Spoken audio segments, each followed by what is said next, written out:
ভাই কেন কইলাম তো প্রমিস আটকে আছে 10 টাকা সুপার এই আটকে থাকলে ওদেরকে দিবেন আমরা আর লাই দিব কি ওদের বসে এক কথা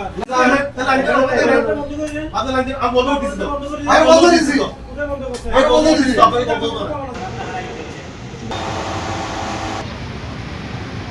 এমনি তো সারা ওয়ার্ল্ডে যেটা হচ্ছে, হ্যাঁ, তো ও হিসেবে আমাদের দেশে এখনও ভালো আছে, অবস্থাটা ভালো আছে। হয়তো বিগত সরকার থাকলে দামটা বাড়িয়েই দিত। তো এই সরকার নতুন আসছে, ওরা এখন দাম বাড়িয়ে ওরা কোনো ধরনের নেগেটিভ ইম্প্যাক্ট ওরা চায় না আর কি। তারপর সরকারকে ধন্যবাদ। যদি পরে যদি সপ্তাহখানেক পরে মাসখানেক পরে যদি অবস্থা খারাপ যদি হয় যুদ্ধের, হ্যাঁ, ভয়াবহ যদি খারাপ হয়, হয়তো আমাদেরকেও তেলের দাম বাড়াতে বাধ্য হতে পারে সরকারকে। আসলে এটা ওদের প্রাচুর্যের উপর ডিপেন্ড করছে। ওরা তেল যদি আনতে না পারে ওরা কোথেকে দিবে বলেন না। এই যে এখানে তেল আছে, তেল থাকার পরও ওরা এগুলো মানে কৃত্রিম সংকট তৈরি করে দাম বাড়ানোর একটা টেকনিক করতেছে। আমার কাছে একটু আগে আমরা দেখালাম না, প্রমাণ আছে। এই যে এখানে বন্ধ করে দিয়েছে, কিন্তু ভিতরে ওরা তেল দিচ্ছে। এমনি অনেক জায়গায় কিন্তু তেল পাম্প বন্ধ। না, আমি তো অনেকগুলো পেট্রোল পাম্প দেখছি, মোটামুটি সব জায়গায় কম বেশি তেল দিচ্ছে। কিছু কিছু পেট্রোল পাম্প আছে সিন্ডিকেট করে সিস্টেম করে আমাকে তেল দিচ্ছে না আর কি। একটা দাম বাড়ানোর একটা টেকনিক আর কি ওদের এটা। অনেকে পাচ্ছে না, সেটা ভুল কথা।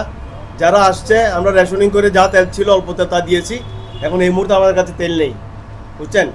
তো প্রতিদিন কিছুক্ষণ খোলা রেখে আমরা পেট্রোল পাম্পের সেবা দিচ্ছি। মেজরিটি পেট্রোল পাম্প চট্টগ্রামে বন্ধ রাখছে, তেল নাই বলে দিতে পারতেছে না। সুতরাং এই কারণে তেল যা আছে আমরা তাই রেশনিং করে দিচ্ছি। সেটা আমি বলতে পারবো না, কারণ এটা বিশ্ববাজারের যুদ্ধের পরিস্থিতির প্রেক্ষাপট। সেটা আমার পক্ষে বলাটা সম্ভব না। বাংলাদেশের বিজ্ঞ বিশেষজ্ঞ যারা আছেন তারাই বলতে পারবেন এই তেলের ব্যাপারে কি সংকট বা কি সমস্যা আছে। যতক্ষণ পারছে তখন দিচ্ছি, পারছে বলতে তেল যতক্ষণ আছে ওই মুহূর্তে দিচ্ছি, আর তেল না থাকলে আমরা দিতে পারছি না। হাটাজারি আমার বাজার থেকে আমরা আর একটু ভিতরে, আমরা ওইদিকে আমাদের ওইদিকে অনেক অনেক পেট্রোল পাম্প বন্ধ এখনো পর্যন্ত। তো আমরা ওইদিকে একদম আর না দেখে ডাইরেক্ট টিউসির একটা ভরসা আছে, টিউসিতে আমরা চলে আসছি। এখন আলহামদুলিল্লাহ ফুল করে নিলাম আর কি। এই এখানে হাটাজারির মধ্যে আমাদের ওইদিকে শহরের মধ্যেও অক্সিজেন এরিয়াতে মধ্যে অনেক জায়গায় ঘুরে তেল পাই নাই। এখন টিউসিতে এসে তেলটা পাইলাম, তা আলহামদুলিল্লাহ এটা ভালো লাগতেছে।